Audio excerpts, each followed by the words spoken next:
Здравейте, казвам се Марчела Йорданова и съм управител на Sense Center. Sense Center е детски терапевтичен център, който работи за развитието на деца с аутизъм, на деца с специални образователни потребности, както и на деца в норма. Sense Center стартира своята дейност през 2023 година, като още преди официалното ни откриване ние се доверихме на Elevatix по препоръка на близки, които вече работиха с тях. В самото начало пред нас стояха редица предизвикателства. Искахме да стартираме с конкурентен уебсайт, брандът ни бързо да стане разпознаваем, да имаме стабилен поток от запитвания и активност в социалните ни мрежи, която да ни носи стойност.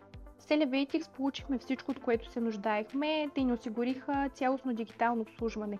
Създадоха нашият уебсайт, SEO оптимизация и онлайн реклами, месечна техническа поддръжка, блог статии, графично съдържание за социалните ни мрежи, както и рекламните ни видеа.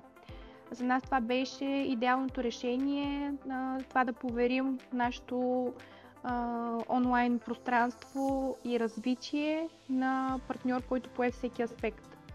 Резултатите дойдоха, бих казала, доста бързо. Само за година надминахме някои от нашите конкуренти и се изравнихме с лидерите на пазара.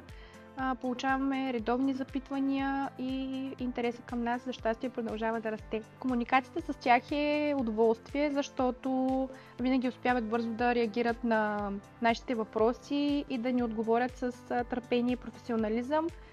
Чувството за подкрепа и сътрудничество е осезаемо. Продължаваме да работим с Elevatix и ги препоръчваме на всеки бизнес, който иска сериозен и ефективен дигитален партньор за своето онлайн развитие. Благодарим!